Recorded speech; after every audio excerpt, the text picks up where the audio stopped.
नमस्कार दोस्तों, welcome to my YouTube channel the mix knowledge में आपका बहुत बहुत स्वागत है।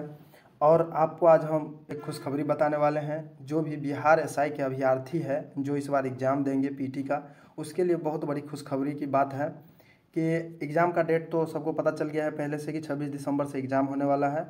अब फाइनली जो है एडमिट कार्ड के जारी होने का भी डेट दे दिया है और एडमिट कार्ड पर दिए गए कुछ इम्पोर्टेंट निर्देश जो पहले बोर्ड के द्वारा जारी कर दिया गया है उसे जानना बहुत ज़रूरी है। अन्यथा हो सकता है कि इसमें हुई भूल के कारण आप एग्ज़ाम से वंचित भी हो सकते हैं। तो चलिए हम फटाफट नियम के बारे में जानते हैं। इसमें कुल 14 नियम दिया गया है। तो यही नोटिस है जो आपके सामने है कि प्रवेश पत्र पर दिए गए निर्देश जिनका अनुपालन आवश्यक है।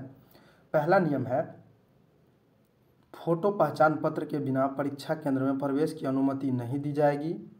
वही पहचान पत्र अपने पास रखें जिसका विवरण आपने आवेदन पत्र में दिया था। अर्थात जैसे कि आधार कार्ड फिल करते समय दिए होंगे तो आधार कार्ड रखना है, या पैन कार्ड या वोटर आईडी जो भी हो आपके पास जिस पर फोटो लगी हो आपको वो साथ में रखना है। दूसरा है, परीक्षा केंद्र के अंदर मोबाइल फ़ोन ले जाना वर्जित है। मोबाइल फ़ोन के साथ पाए जाने पर आपकी पात्रता रद्द कर दी जाएगी। तीसरा है, जो अभ्यर्थी, ये बहुत इंपॉर्टेंट है दोस्त, ये आप सुनिएगा ध्यान से, जो अभ्यर्थी कोविड वैक्सीन के 1 या 2 डोज ले चुके हैं वे वैक्सीनेशन सर्टिफिकेट की प्रति साथ लेकर आएंगे। वैसे अभ्यर्थी जिन्हें वैक्सीन नहीं लगी है वे परीक्षा की तिथि के 1 सप्ताह पूर्व ही अपना RT-PCR टेस्ट करवा कर उसकी रिपोर्ट साथ लाएंगे। और वैक्सीनेशन सर्टिफिकेट जो वैक्सीन ले लिया है जो बच्चा, और जो नहीं लिया है उसके लिए RT-PCR का रिपोर्ट परीक्षा वीक्षक में मांगने पर दिखाना होगा। अन्यथा आपको परीक्षा से वंचित कर सकती है, ना हो सकता है कि एग्ज़ाम के हॉल में एंट्री ना दे। अब चौथा रूल है, परीक्षा केंद्र पर अपना मास्क एवं सैनिटाइजर साथ लेकर आएँ।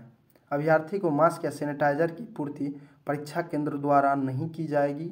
अभ्यर्थी यदि चाहे तो अपने साथ पीने के पानी का बोतल ला सकते हैं। तो आप समझ गए कि परीक्षा केंद्र पर आपको मास्क या सैनिटाइजर की कोई सुविधाएं नहीं दी जाएगी, इसलिए अपना साथ में लेके जाना है और पानी का बोतल आप साथ ले जा सकते हैं। अब पाँचवा रूल है दोस्त कि परीक्षा केंद्र पर परीक्षा के दौरान प्रत्येक अभ्यर्थी को फ़ोटो ली जाएगी।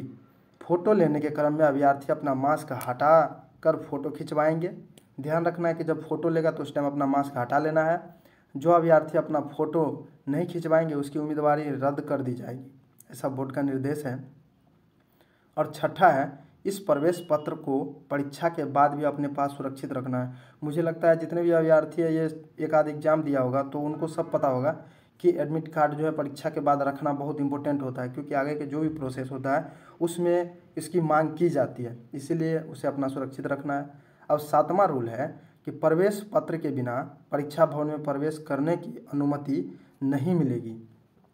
परीक्षा केंद्र में रिपोर्टिंग टाइम के बाद किसी भी परिस्थिति में प्रवेश की अनुमति नहीं मिलेगी। मतलब है कि आपको परीक्षा केंद्र पर टाइम से पहुंचना है, टाइम के बाद सबको पता है कि एंट्री नहीं मिलती है, तो इसीलिए दोस्तों टाइम का ध्यान रखते हुए अपने परीक्षा केंद्र पर पहुंचना है। इस प्रवेश पत्र को परीक्षा के बाद भी अपने पास सुरक्षित रखें, क्योंकि बाद के चरणों में बिहार पुलिस अवर सेवा आयोग द्वारा इसकी मांग की जाएगी। ये हम पहले भी बता दिए थे दोस्त आपको, और ऊपर लिखा हुआ भी है। अब आठवां रूल में है कि परीक्षा केंद्र में अपने साथ वही फोटो पत्र रखें जिसका विवरण आपने आवेदन पत्र में दिया एवं जिसे वीक्षक द्वारा मांगे जाने पर दिखाएं। ये देखिए दोस्त, पहले वाले रूल में भी है जो आप सुन चुके हैं, वही है आठवां रूल में।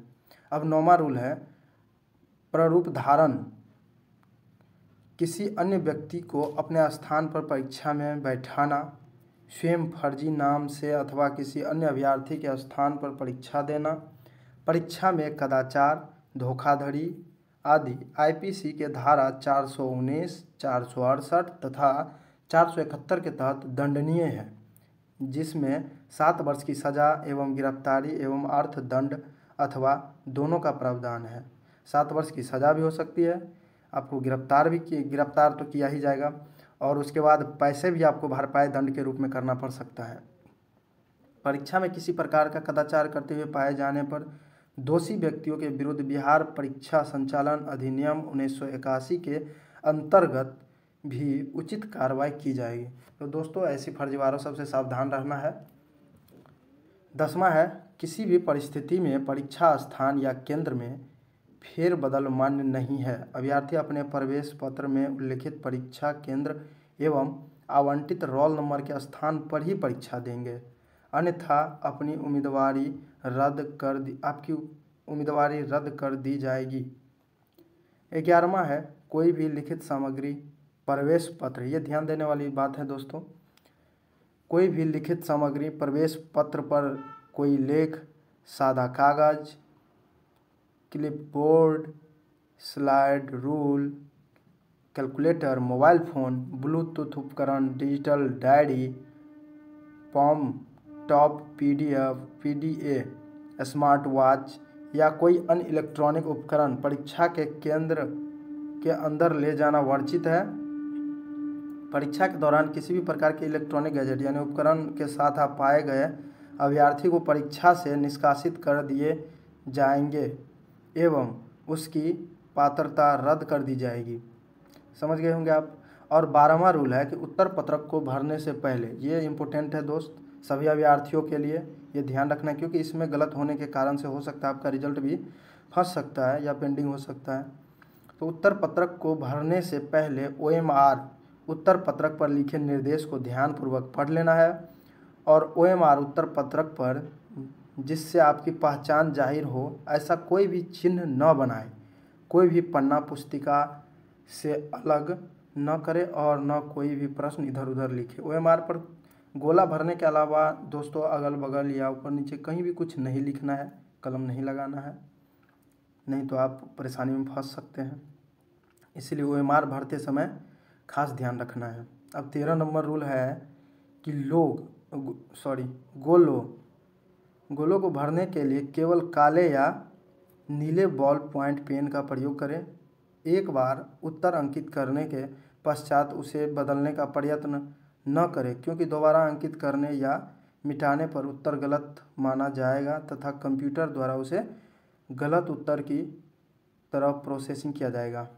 आप समझ गए होंगे कि OMR पर जब हम उत्तर के लिए जैसे ABCD जो भी ऑप्शन होता है उसमें एक में अगर भर दिए हैं तो दूसरा में काट के ऐसा नहीं करना है कि ये नहीं ये उत्तर होगा, तो उसे फेरबदल नहीं करना है, नहीं तो जो आपका सही भी है तो वो गलत हो सकता है।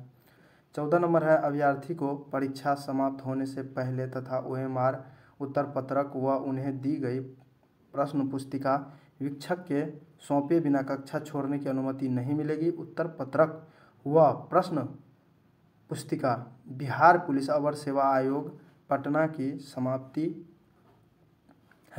संपत्ति है, इन्हें ले जाने का प्रयत्न करना दंडनीय अपराध है। अर्थात परीक्षा केंद्र पर से कोई भी सामग्री लाना दंडनीय अपराध है, जो सबको पता है। अब दोस्तों अब हम फाइनली आपको बता दे रहे हैं कि एग्ज़ाम का एडमिट कार्ड जो है उसका लिंक कब ओपन होगा। तो उसका लिंक ओपन होने वाला है 10 दिसंबर 2021 को ओपन होगा। तो सभी अपना ध्यान रखेंगे और उस टाइम में जो है इसे ध्यान दे करके अपना एडमिट कार्ड डाउनलोड करेंगे। और इस तरह की जानकारी के लिए मेरे इस चैनल द मिक्स नॉलेज को सब्सक्राइब करें।